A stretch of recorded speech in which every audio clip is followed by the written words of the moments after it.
నమస్తే తెలుగు రాజ్యానికి స్వాగతం. నేను మీ సంధ్య. ఏపీలో వైఎస్ఆర్సీపీ పార్టీకి సంబంధించి ఒక ఆసక్తికరమైన చర్చ నడుస్తోంది. మొన్న జగన్ ప్రెస్ మీట్ తర్వాత పరిణామాలన్నీ చాలా మారిపోయాయి. అమరావతికి సంబంధించి ఆయన చేసిన వ్యాఖ్యల నేపథ్యంలో ఒకంత తన గోతి తనే తవ్వుకున్నారు. నేషనల్ మీడియాను అడ్రస్ చేస్తూ లోకల్ మీడియాకు సంబంధించి ఆయన చేసిన కామెంట్స్ కావచ్చు, అమరావతి విషయంలో ఆయన స్టాండ్ కావచ్చు, అంటే డ్యామేజ్ అయిందన్న విషయం స్పష్టంగా తెలుస్తుంది. ఈ నేపథ్యంలో ఈ అంశానికి సంబంధించి అధినేత దగ్గరికి సీనియర్లు అందరూ కలిసి వెళ్ళి మాట్లాడదాము అని అంటే ఇప్పటికీ కూడా ఆయన అపాయింట్మెంట్ దొరకట్లేదు అన్న ఆవేదనను సీనియర్లు వ్యక్తం చేస్తున్నారు. ఎంత దారుణమైన పరిస్థితి అంటే ఆయన బర్త్డేకి రప్పా అంటూ పోస్టర్లకు రక్తాభిషేకం చేసిన వాళ్ళని పిలిచి మరీ ఆయన మాట్లాడి పంపించారు తప్పితే పార్టీ కోసం మేము కూడా ఉన్నాము, అహర్నిశలు పనిచేస్తున్నాము అన్న వ్యక్తుల్ని పట్టించుకోవట్లేదు. మా వాయిస్ను వినే ప్రయత్నం కానీ వినిపించుకోవాలన్న ఆలోచన కానీ చెయ్యట్లేదు అన్న ఆవేదన వ్యక్తం చేస్తున్నారంట. మరి అటు సకల శాఖ మంత్రి సజ్జల ద్వారా జరిగిన డ్యామేజ్ని పూడ్చుకునే ప్రయత్నం చేయట్లేదు అన్న వాదన ఇంకోటి కూడా తెర మీదకి రావడం జరిగింది. మరి వైఎస్ఆర్సీపీలో ఏం జరుగుతోంది? సీనియర్లు నిజంగానే పక్క పార్టీ వైపు చూపులు తిప్పుతున్నారు. ఇక ఈ అంశానికి సంబంధించి మరింత విశ్లేషణ అందించడానికి చరిత్రకారుడు చిల్లగట్టు శ్రీకాంత్ గారు మనతో ఉన్నారు. ఆయన అడిగి వారి వివరాలు తెలుసుకుందాం. శ్రీకాంత్ గారు నమస్తే. నమస్తే సంధ్య గారు.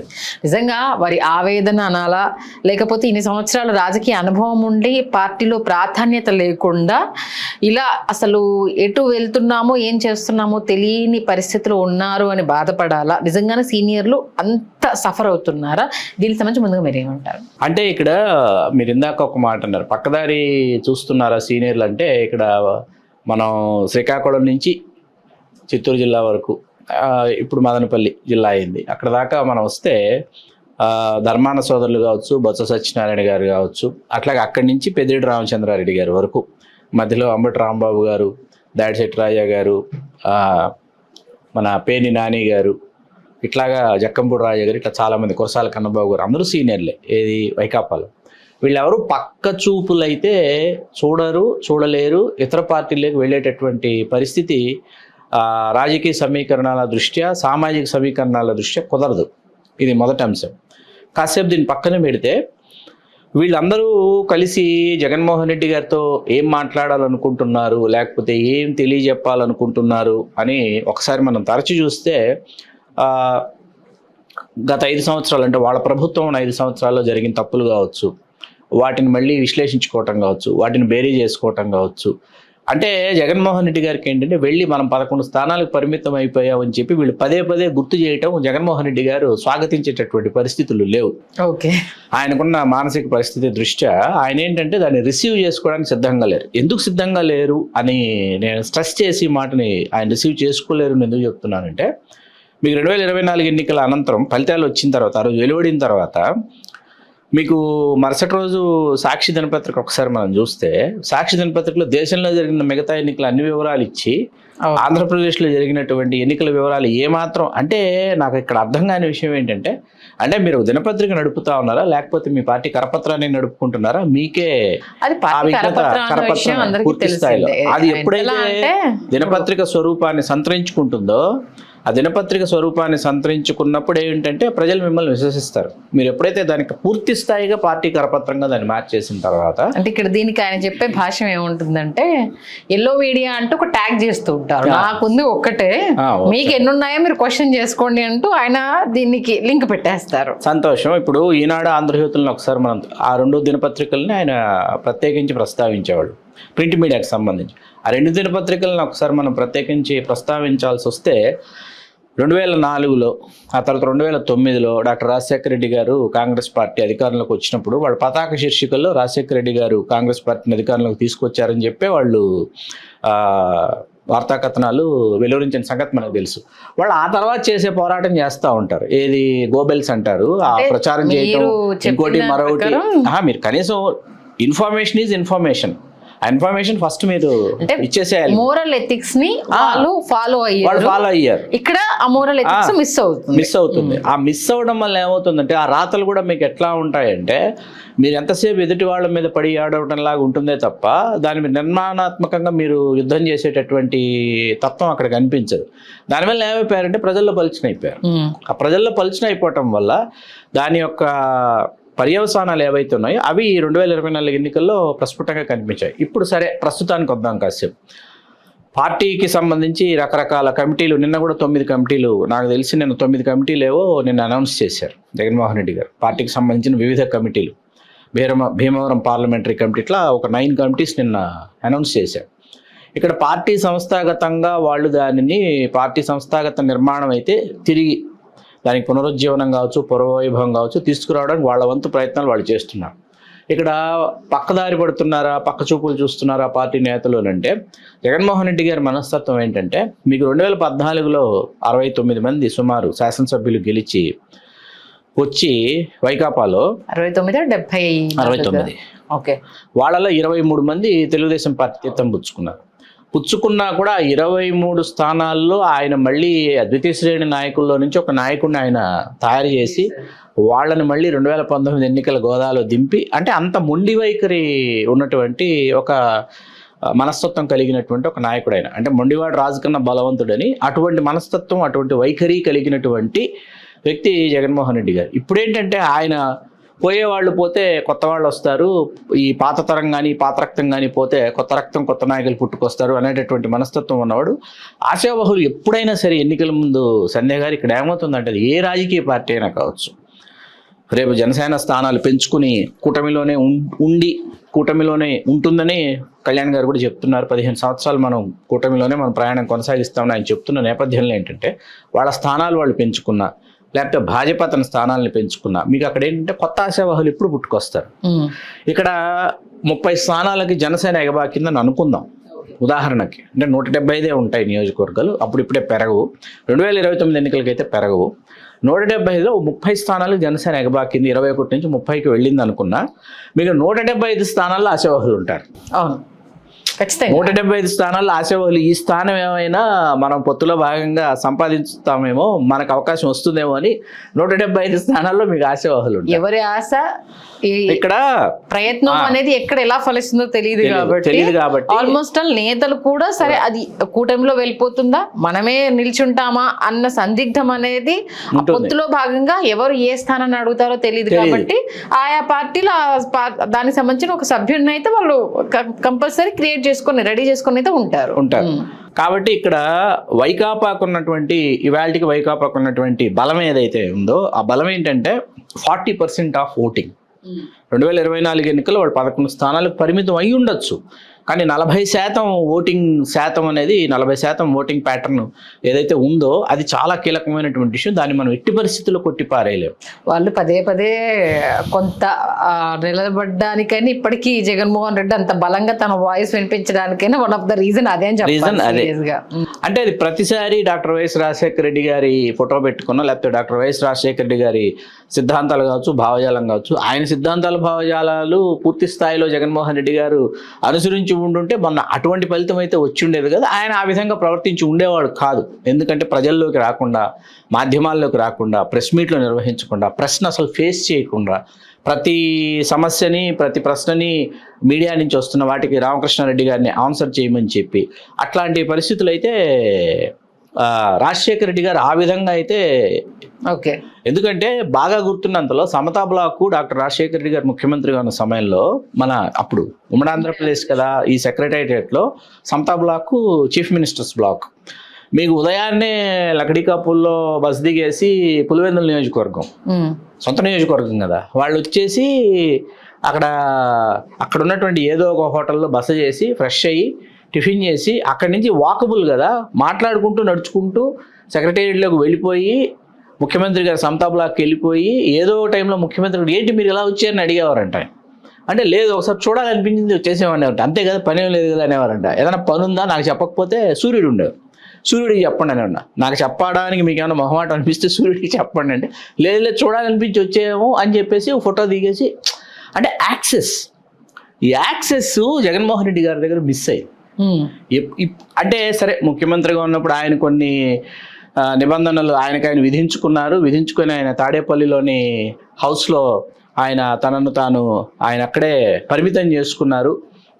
ఓకే, ఆయనకున్న పద్ధతులు ఆయనకున్నటువంటి అవి అయితే ఇప్పుడు ఆయన ప్రతిపక్ష నాయకుడు, సరే అసెంబ్లీకి వెళ్ళటం లేదు. అసెంబ్లీకి వెళ్ళకపోగా ప్రతిపక్ష నాయకుడు తిరిగి తాడేపల్లి ప్యాలెస్లో ఆయన ఎందుకు సీనియర్లకు అందుబాటులో లేకుండా పోతున్నారు, ఎందుకు సాధారణ స్థాయి వాళ్ళు కొంతమంది మీరు ఇందాక చెప్పినట్టు పాలాభిషేకాలు రక్తాభిషేకాలు కటౌట్లు చేసినటువంటి వాళ్ళని పిలిపించుకొని మాట్లాడినటువంటి దాఖలాలు మనం చూసాం.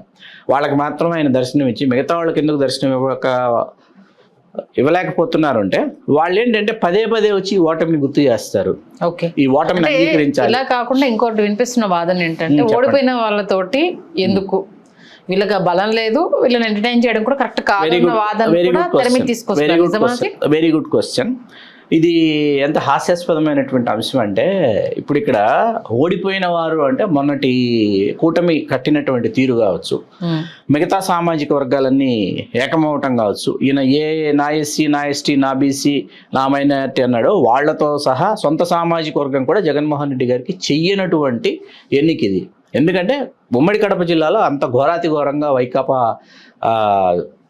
సాధించిన ఫలితాలు చూడదు. రైల్వే కోడూరు ఎస్సీలో మీకు అక్కడ ఆరవ శ్రీధర్ గారు అని చెప్పేసి ఆయన జనసేన అభ్యర్థి అక్కడ గెలవటం, రాయచోటి రాజంపేట జనసేన జనరల్ ఎక్స్పెక్ట్ చేశారు, కానీ రైల్వే కోడూరు ఎస్సీ అయింది. ఓకే, ఆరవ శ్రీధర్ గారు అంత క్రితం వాళ్ళు వైకాపా నుంచి తర్వాత తెలుగుదేశంలోకి వచ్చి తెలుగుదేశం నుంచి జనసేనలోకి వచ్చారని అక్కడ వాళ్ళు మనకు తెలియజెప్పేటటువంటి అంశం. అక్కడ విచిత్రమైనటువంటి సమీకరణాలు అక్కడ ఉన్నాయి. అక్కడ ఇన్ఛార్జ్ కూడా డిఫరెంట్ పర్సనాలిటీ అక్కడ ఇన్ఛార్జ్ ఉన్నారు. అది మనం ఇంకొక రోజు ఇంకొక వీడియోలో దాని గురించి అక్కడ సాధక బాధకాలు మాట్లాడుకున్నాం. కాసేపు పక్కన పెడితే ఇప్పుడు ఇక్కడ ఏంటంటే అంత ఓటమి ఎందుకు వచ్చింది అంటే యాక్సెసిబిలిటీలో లేకపోవడం. చీఫ్ మినిస్టర్ ఒక లీడరు యాక్సెస్లోకి లేకపోవడం అనేది ఇక్కడ మీరు ఓటమి అనే అంశం లేవనెత్తారు. ఇప్పుడు ఓడిపోయిన వాడు తిరిగి మళ్ళీ అక్కడ నీ పార్టీ జెండా రెపరెపలాడాలన్నా, లేకపోతే నీ పార్టీ తిరిగి సంస్థాగతంగా బలోపేతం కావాలన్నా, నీ పార్టీ వైపు ప్రజలు ర్యాలీ అవ్వాలన్నా ఆ ఓడిపోయిన వాడే తిరిగి మళ్ళీ అక్కడ జెండా కట్టాలి. వాడే ఆ గోదాలో దిగి మళ్ళీ వాడే యుద్ధం చేయాలి మీకు అక్కడ. ఇక్కడ 1989 ఎన్నికల్లో మన కల్వకుర్తి అనే నియోజకవర్గంలో ఎన్టీ రామారావు గారు కాంగ్రెస్ అభ్యర్థి జె చిత్తరంజన్ దాస్ గారిని ఆయన చేతిలో ఓడిపోయారు. 2 నియోజకవర్గాల్లో పోటీ చేశారు, హిందూపురం కల్వకుర్తి. హిందూపురంలో గెలిచారు, కల్వకుర్తిలో ఓడిపోయారు. కల్వకుర్తిలో ఓడిపోయినంత మాత్రాన ఎన్టీ రామారావు గారిని తెలుగుదేశం పార్టీ శ్రేణులప్పుడు మా అధినాయకుడు మా పార్టీ జాతీయ అధ్యక్షులు అక్కడ ఓడిపోయారని చెప్పేసి ఆయనను వాళ్ళు ఏమైనా విడిచిపెట్టారా? విడిచిపెట్టలేదు కదా. అధ్యక్షుడిని వాళ్ళు నెత్తిన పెట్టుకుని ఊరేగారు. ఇక్కడ ఏంటంటే మీ పార్టీని మోస్తున్నటువంటి వాళ్ళు ఎవరైతే ఉన్నారో, మీ పార్టీని కాపాడుతున్నటువంటి వాళ్ళు ఎవరైతే ఉన్నారో, మీ పార్టీ గొంతుకు ఎవరైతే వినిపిస్తున్నారో మీరు గతంలో చేసినటువంటి అభివృద్ధి కొంతమంది రాజకీయ విశ్లేషకులు చెప్పిన మాట ఏంటంటే 5 సంవత్సరాల్లో జగన్మోహన్ రెడ్డి గారు నిజంగా చేసినటువంటి మంచి పనులు ఏమైనా ఉంటే కొన్ని ఉన్నాయి, వాటిని ఆయన ప్రచారం చేసుకోకపోవడం వల్ల విఫలమయ్యారు అనేది రాజకీయ విశ్లేషకులు అందరూ కూడా చెప్పిన మాట విశ్వసిస్తారు. వాటిని ఈవేళ వినిపిస్తున్నటువంటి వాళ్ళు ఉన్నారు. గుడివాడ అమర్నాథ్ కావచ్చు, మీకు ఉత్తరాంధ్ర ప్రాంతంలో మరీ ముఖ్యంగా విశాఖ జిల్లాకు వస్తే గుడివాడ అమర్నాథ్ గారు రాజీలేని పోరాటం చేస్తున్నారు. గోదావరి జిల్లాలోకి వచ్చేటప్పటికి జక్కంపూడి రాజా తప్ప మరొకరు ఆ పార్టీ యొక్క గొంతు. చెలిబోయిన వేణుగోపాలకృష్ణ గారు ఉన్నారు, కన్నబాబు గారు ఉన్నారు, దాడిశెట్టి రాజా గారు ఉన్నారు, మరొకరు ఉన్నారు, ఇంకొకరు మర్చిపోయారు నాని గారు. ఆయన కృష్ణా జిల్లా, ఉమ్మడి కృష్ణా జిల్లాకు వస్తారు. ఇలా కొన్ని ఉన్నాయి. ఆ తర్వాత మళ్ళీ మీకు మధ్యకాలంలో ఏంటంటే మీకు 2024 ఎన్నికలకు ముందు ఈ నియోజకవర్గం నుంచి మిమ్మల్ని ఇంకెక్కడో నియోజకవర్గానికి, ఆ నియోజకవర్గం నుంచి మళ్ళీ మిమ్మల్ని ఇంకో మరో ఇటువంటివి ఇప్పుడు ఇన్ఛార్జ్ని ఆ విధంగా చేంజ్ చేస్తున్నారు. ఇప్పుడు ఇన్ఛార్జెస్ని ఆ విధంగా చేంజ్ చేస్తున్నారు. విడుదల రజనీ గారిని తీసుకెళ్ళి 2024 ఎన్నికల్లో గుంటూరు ఒక నియోజకవర్గంలో పెట్టారు. ఆవిడకి చాలా ఎక్స్ట్రాడినరీ పెర్ఫార్మెన్స్ ఇచ్చారు. ఆవిడ ఓడిపోయినప్పటికీ ఆవిడ అతి తక్కువ సమయంలో చాలా బలంగా పికప్ అయ్యారు, యుద్ధం చేసినట్టే. ఆవిడ అక్కడ కంటిన్యూ అవుతుంటే ఆవిడ ఏం చేశారంటే లేదు అంబటి రాంబాబు గారిని ఇక్కడికి తీసుకొద్దాం అనుకుంటున్నాం సత్తెనపల్లి నుంచి, మీరు తిరిగి చిలకలూరుపేటకు వెళ్ళిపోండి అన్నారు. ఆవిడ తిరిగి చిలకలూరుపేటకు వెళ్ళిపోయారు. ఎందుకంటే ఆల్రెడీ ఒకసారి అక్కడ గెలిచారు, సరే ఆ ఆనుపానులు తెలుసు కాబట్టి సరే మళ్ళీ వర్కౌట్ చేసుకోవచ్చు. అక్కడికి వెళ్ళిన తర్వాత లేదు చిలకలూరిపేటకి అనిల్ కుమార్ యాదవ్ గారిని తీసుకొద్దాం అనుకుంటున్నాం, కాబట్టి మీరు బీసీ స్ట్రెంగ్త్ ఎక్కువ, తర్వాత మీరు కాపు సామాజిక వర్గానికి చెందిన వారింటి కోడలు కాబట్టి మీరు రేపల్లో వెళితే బాగుంటుంది అనగానే సత్యప్రసాద్ గారి మీదకి మీరు రేపల్లో వెళ్ళండి అన్నారు. అనేటప్పటికి ఆవిడ ఇన్యాక్టివ్ అయిపోయారు. ఆవిడ అలిగి ఇంట్లో కూర్చున్నారు. She very active. ఓకే, ఆవిడ అక్కడ గుంటూరులో ఓడిపోయి చిలకలూరిపేటకు పంపించినా డైలీ ఏదో ఒక యాక్టివిటీ ఉంటుంది. కాన్షియన్సీలో ఆవిడ తన వాయిస్ వినిపిస్తూ ఉంటుంది, ఆవిడ పర్యటిస్తూ ఉంటారు. అది ఆవిడ స్టైల్ ఆఫ్ ఫంక్షనింగ్ అనమాట. అట్లాంటిది ఆవిడ ఇన్యాక్టివ్ అయిపోయారు. అంటే వీళ్ళందరూ ఏంటంటే నిజంగా పార్టీతో స్టార్ట్ అయ్యి పార్టీలో జర్నీ మొదలుపెట్టి పార్టీలో ఒక స్థాయికి వెళ్ళినటువంటి వీళ్ళేంటంటే వీళ్ళందరూ ఇన్యాక్టివ్ అయిపోయారు. వీళ్ళందరూ ఇన్యాక్టివ్ అయిపోవడం వల్ల ఏంటంటే అయోమయం, గందరగోళం అనమాట.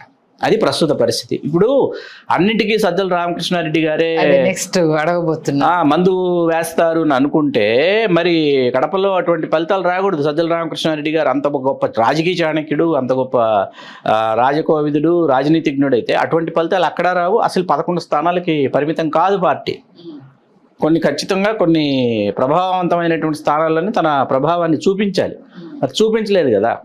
అంటే ఇప్పటికీ కూడా ఆయన కొందరి చేతుల్లోనే ఉండిపోతున్నారు, అందరి వాడు అవలేకపోతున్నారు అంటూ తీసుకొస్తున్నారు. అది మరి తెలుసుకునే అవకాశం ఉందంటారా రాబోయే రోజుల్లో? చూడాలి, మరి కాలమే అన్నిటికీ సమాధానం చెప్తుంది. ఎదురు చూద్దాం. ఆయన ఉన్న మొండితనానికి ఒకటి ఫిక్స్ అయిపోతే ఆయన అనుకున్న వేలోనే వెళ్తారు అనేది ఆయన గురించి తెలిసిన వాళ్ళు చెప్పే సత్యం అది. మరి ఇప్పటికీ అంటే పార్టీ కోసం పనిచేసిన వాళ్ళు ఓడిపోయినా కూడా ఆయన వెంట ఉన్న వాళ్ళు చాలా మంది ఉన్నారు దీంట్లో. ఈవెన్ 2014లో జంప్ అవకాశం వచ్చినా జంప్ అవ్వకుండా ఆయనతో ఉన్న వాళ్ళు ఉన్నారు. కొందరికి మాత్రమే వాయిస్ వినిపించే ఇది చేస్తున్నారు. మేము మాట్లాడడానికి సిద్ధంగా ఉన్నాం, మమ్మల్ని ఎందుకు ఆ తాటిలోకి తీసుకోలేకపోతున్నారు? అందుకని ఇక్కడ అసందర్భం అనుకోకపోతే ఒక విషయం చెప్పి ముగిద్దామా. డాక్టర్ వైఎస్ రాజశేఖర రెడ్డి గారు 1999 నాటికి ఆయన ప్రదేశ్ కాంగ్రెస్ కమిటీ అధ్యక్షుడు. ఆయన అధ్యక్షుడిగా ఎన్నికలకు వెళ్ళారు. చంద్రబాబు నాయుడు గారు ముఖ్యమంత్రి హోదాలో ఆయన ఎన్నికలకు వచ్చారు. అసలు అప్పుడున్నటువంటి పరిస్థితి ఏంటంటే ఖచ్చితంగా కాంగ్రెస్ వాళ్ళు ఎంత ఆత్మవిశ్వాసంతో ఉన్నారంటే కాంగ్రెస్ పార్టీ అధికారంలోకి వస్తుంది, రాజశేఖర రెడ్డి గారు ముఖ్యమంత్రి అవుతారు అనేటటువంటి స్థాయిలో హోరాహోరీ పోరు జరిగింది. అక్కడ డాక్టర్ వైఎస్ రాజశేఖర రెడ్డి గారు పిసిసి అధ్యక్షుడు, స్టార్ క్యాంపెయినర్గా డాక్టర్ దాసరి నారాయణరావు గారు, వీళ్ళిద్దరూ కలిసి ఎలక్షన్స్ని ఫేస్ చేశారు. చేసిన తర్వాత ఏంటంటే 25 స్థానాలు 89లో వచ్చినటువంటి కాంగ్రెస్ పార్టీ ఈ 99 ఎన్నికల నాటికి ఏంటంటే ఒక 90 స్థానాలకి ఎగబాకింది. 90 స్థానాలకి ఎగబాకిన తర్వాత 92 స్థానాలు వస్తే అసలు ఆశ్చర్యపోయారు అందరు. 92 స్థానాల్లో 94 ఎన్నికల్లో 23 స్థానాలకు పరిమితమైంది. 99 ఎన్నికలకి 92 స్థానాలకు వచ్చింది. 89 ఎన్నికల్లో కాంగ్రెస్ విజయం సాధించింది. కాసేపు పక్కన పెడితే 90 స్థానాలకు ఎగబాకేటప్పటికీ అసలు విజయం సాధించి మనం హౌస్లోకి వెళ్తాము, మనం పవర్లోకి వస్తాము అనుకున్నటువంటి వాళ్ళం ఎందుకు అసలు మనము రాలేకపోయాము అని కూర్చుని తర్కించుకున్న తర్వాత రాజశేఖర రెడ్డి గారికి అర్థమైంది ఏంటంటే ఆయన మొండితనం, ఆయన వైఖరి, ఆయన ముక్కుసూటితనం, అట్లాగే పార్టీలో ఉన్నటువంటి ఆధిపత్య పోరు, లొకలొకలు ఇవన్నీ కూడా ఆయన ఆన్ పేపర్ పెట్టుకుని ఆయన ఎయిమ్ 2004 పెట్టుకుని విన్ విన్ సిచ్యుయేషన్ అంటే ఆయనని వ్యతిరేకించేటటువంటి వాళ్ళ ఇళ్లకి రాజశేఖర రెడ్డి గారే వెళ్ళేవారు. ఓకే, నేదురుమల్లి జనార్దన్ రెడ్డి గారు పడదు, నేదురుమల్లి జనార్దన్ రెడ్డి గారికి రాజశేఖర రెడ్డి గారే రావడం, పీజేఆర్కి రాజశేఖర రెడ్డి గారికి అసలు పసుడు, పీజేఆర్ గారిని వచ్చి రాజశేఖర రెడ్డి గారే కలవడం. తర్వాత పిసిసి అధ్యక్షుడు కూడా ఈసారి సీమాంధ్ర ప్రాంతానికి కాదు తెలంగాణకి ఇద్దాం అనుకుంటుంటే దాన్ని కూడా వెల్కమ్ చేసి నేను నా బతుస్కంధాల మీద మోసుకెళ్తాను, పార్టీ అధికారంలోకి వస్తే నాకు ముఖ్యమంత్రి ఇవ్వాలి, పీసీసీ మీరు ఎవరికైనా ఇవ్వండి అంటే డి శ్రీనివాస్ గారికి పీసీసీ ఇచ్చారు. ఈ కైండ్ ఆఫ్ దీంట్లో దాసరి నారాయణరావు గారి కోటా ఒకటి ఉండేది, డి శ్రీనివాస్ గారు యాజ్ ఎ పీసీసీ ప్రెసిడెంట్ ఆయన కోటా ఉండేది, కాంగ్రెస్ అధిష్టానం కోటా, ఇట్లా కోటాల వైజ్ సీట్స్ ఉంటాయి. ఆ కోటాలో చాలామంది రాజశేఖర రెడ్డి గారు వద్దనుకున్న దాసరి నారాయణరావు గారి కోట, డి శ్రీనివాస్ గారి కోటాలో ఎమ్మెల్యే టికెట్లు పొందారు. ఆ తర్వాత అధికారంలోకి వచ్చారు. ఆయన ఎంత విన్ విన్ సిచ్యువేషన్ అంటే వాస్తవానికి రాజకీయ విశ్లేషకులు అప్పుడు టీఆర్ఎస్ వీళ్ళతో పొత్తు పెట్టుకోకపోయినా కాంగ్రెస్ పార్టీ అధికారంలోకి వచ్చేస్తుంది అనేటటువంటి నివేదికలు ఉన్నప్పటికీ కూడా రాజశేఖర రెడ్డి గారు ఆ సమయంలో టీఆర్ఎస్తో పొత్తు పెట్టుకున్నారు. ఏదో విధంగా ఖచ్చితంగా అధికారంలోకి వచ్చి తీరాలి అంటే తనను తాను ఎన్నో రెట్లు తన అహాన్ని ఆయన చంపుకొని ఎన్నో మెట్లు కిందికి దిగి ఆయన పార్టీని అధికారంలోకి తీసుకురావడానికి ఆయన వంతు ఆయన కృషి చేశారు. ఈ 2009లో అయితే దాని గురించి మనం ఒక రోజంతా మాట్లాడుకోవచ్చు. ఓకే. ప్రజారాజ్యం పార్టీ ఉన్నప్పటికీ రాజశేఖర రెడ్డి గారు 156 స్థానాల్లో గెలుపొందడం కాంగ్రెస్ పార్టీ, అదొక రోజు మాట్లాడుకోవచ్చు మనం, ఇంకొక రోజు. ఇక్కడ ఏంటంటే మిమ్మల్ని మీరు తగ్గించుకోవాల్సిన సందర్భాలు కొన్ని ఉంటాయి, మీరు తల ఉంచాల్సినటువంటి సందర్భాలు కొన్ని ఉంటాయి, మీరు సరెండర్ అవ్వాల్సినటువంటి సందర్భాలు పాలిటిక్స్లో కొన్ని ఉంటాయి. వీటన్నింటినీ మీరు యాక్సెప్ట్ చేస్తేనే మీరు లీడర్. ఖచ్చితంగా యాక్సెప్ట్ చేస్తేనే పార్టీ సర్వైవల్ అవుతుంది. అది ఏ పార్టీ అయినా కావచ్చు, ఎనీ పొలిటికల్ పార్టీ. అది మీరు అన్నది నిజంగా కూటమి సక్సెస్ కి వన్ ఆఫ్ ద రీజన్ కూడా అదే. అవునది. ఆయన ఎప్పటికప్పుడు కార్యకర్తలతో కావచ్చు, నేతలతో కావచ్చు, జనాలతో కావచ్చు మమేకమైతూ వెళ్ళారు. ఇప్పటికీ కూడా అదే పందాన్ని కంటిన్యూ చేస్తున్నారు. నిజంగా చాలా చక్కటి విశ్లేషణ అందించారు శ్రీకాంత్ గారు, ధన్యవాదాలు. థ్యాంక్ యూ వెరీ మచ్ సంధ్య గారు. హలో, తెలుగు రాజ్యం ఛానల్ చూస్తున్నారా? సామాజిక, రాజకీయ, జీవన చిత్రణే తెలుగు రాజ్యం. అతిశయోక్తులు, అసత్యాలు ఉండవు. రాజకీయ కోణం కాదు, ప్రజా కోణమే కొలబద్ద. తెలుగు రాజ్యం వీక్షణ మీ ఉత్తమ అభిరుచికి నిదర్శనం.